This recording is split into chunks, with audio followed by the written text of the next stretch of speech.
Mr Deputy Speaker, it's been about 6 weeks since I rose in this place to talk about Townsville's crime crisis. And I'm sorry to say, very little has changed.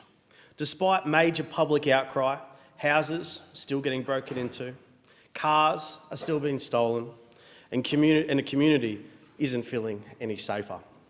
The 3 state Labor representatives are sitting on their hands and doing nothing to ensure that those responsible are held to account and punished for their actions.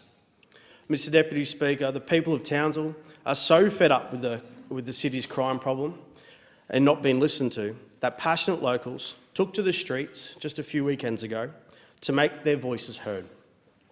More than 300 people came out in force on a hot Saturday morning, and they were carrying placards, being very clear about what exactly they wanted to achieve.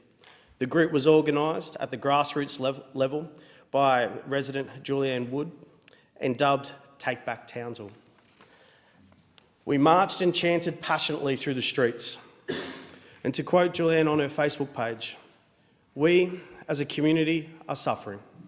We are too scared to leave our homes, having our possessions stolen, taking our lives in our hands with the idiots that speed around in stolen cars, driving down the wrong side of the streets, carjacking, attempts to stab people or someone with a bloody syringe, just to name some of the pathetic behaviours. This is our city, and I love it, and we want it back." To their credit, local MPs from all sides of politics turned up to face a barrage of angry questions, but you only had to listen to the conversation for a few minutes to know that locals feel let down by their state representatives and the judicial system. Among their concerns, and I want to be clear, the police do an amazing job, but their hands are tied by the legislation. There aren't enough police on the ground as criminals are being released on bail almost as soon as they're locked up to commit further offences. It's a catch and release program that is hurting our city.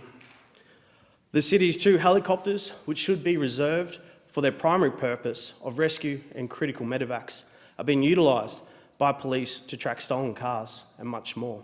It is clear the people of Townsville want a dedicated police helicopter.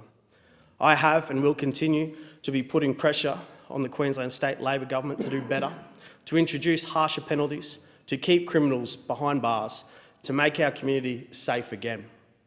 Even we as a federal government have introduced funding for CCTV cameras for local schools and communities and councils, and more lighting to curb antisocial behaviour. Townsville deserves better.